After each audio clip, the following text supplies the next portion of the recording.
കൂട്ടുകാരെ നമസ്കാരം. ഷെഫ് ജോർജിയുടെ ഒരു പുതിയ വീഡിയോയിലേക്ക് എല്ലാ കൂട്ടുകാർക്കും സ്വാഗതം. ചേന കൊണ്ടുള്ള വിഭവങ്ങൾ നമ്മൾ മലയാളികൾക്കെല്ലാം വളരെ ഇഷ്ടമുള്ളതാണ്. പ്രത്യേകിച്ച് നമ്മൾ പൊതി കെട്ടുമ്പോഴൊക്കെ ചേനയുടെ പല വിഭവങ്ങളും നമ്മൾ ചെയ്യാറുണ്ട്. അപ്പോൾ ചേന കൊണ്ടുള്ള നമുക്കെല്ലാവർക്കും വളരെ ഇഷ്ടമുള്ള ഒരു മെഴുക്ക് പുരട്ടിയാണ് ഇന്ന് നമ്മുടെ വീഡിയോ, ചേന മെഴുക്ക് പുരട്ടി.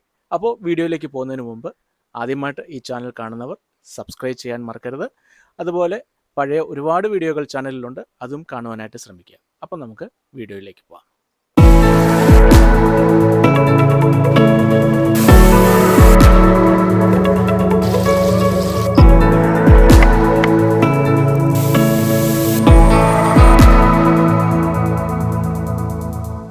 ചേന മെഴുക്ക് പുരട്ടിക്കായിട്ട് ചേന നന്നായി വൃത്തിയാക്കിയെടുത്തതിന് ശേഷം ഇതുപോലെ ചെറിയ ചെറിയ കഷ്ണങ്ങളാക്കി എടുക്കാം. ഇനി ചേന ബോയിൽ ചെയ്യുവാനായിട്ട് ഒരു പാത്രം എടുക്കാം. അതിലേക്ക് ചേന ഇട്ട് കൊടുക്കാം. ഒരു 1/2 ടീസ്പൂൺ മഞ്ഞൾ പൊടി അതിലേക്ക് ചേർക്കാം. അല്പം ഉപ്പും കൂടി ചേർത്ത് ചേന മുങ്ങിക്കിടക്കത്തക്ക വിധത്തിൽ വെള്ളമൊഴിച്ച് ഇത് ബോയിൽ ചെയ്തെടുക്കാം. ചേന ഉപയോഗിക്കുമ്പോൾ അതെപ്പോഴും ഇതുപോലെ വേവിച്ച് ഊറ്റിക്കളയുന്നതാണ് നല്ലത്.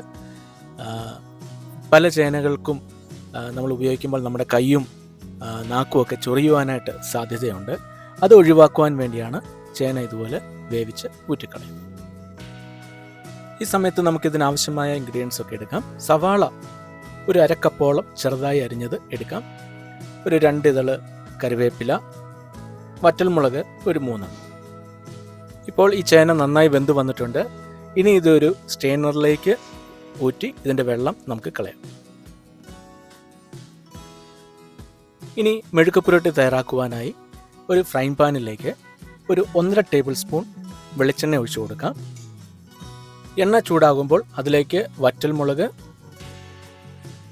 കറിവേപ്പില, അരിഞ്ഞു വച്ചിരിക്കുന്ന സവാള, ഇത് 3 കൂടി ഒന്ന് റോസ്റ്റാക്കി എടുക്കാം.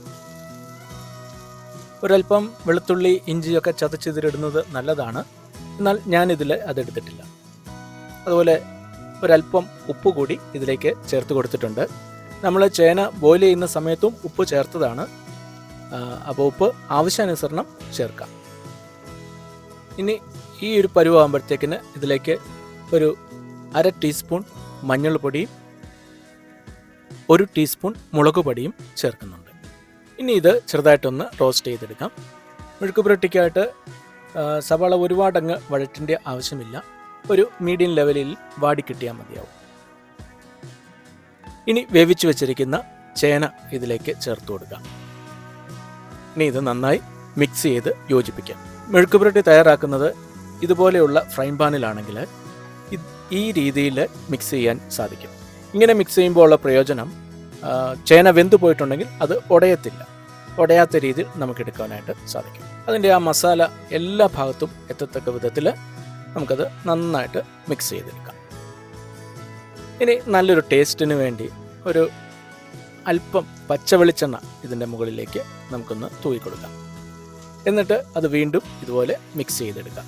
ഇപ്പോൾ വളരെ രുചികരമായ ചേന മെഴുക്ക് പുരട്ടി വളരെ എളുപ്പം തന്നെ തയ്യാറായിരിക്കുകയാണ്. ഈ വീഡിയോ നിങ്ങൾക്ക് എല്ലാവർക്കും ഇഷ്ടപ്പെട്ടു എന്ന് കരുതുന്നു. ഇഷ്ടപ്പെട്ടുവെങ്കിൽ ലൈക്ക് ചെയ്യാനും കമൻറ്റ് ചെയ്യാനും ഷെയർ ചെയ്യാനും മറക്കരുത്. പുതിയൊരു വീഡിയോയുമായി ഉടൻ തന്നെ വരുന്നതായിരിക്കും. അതുവരേക്കും ബൈ ബൈ.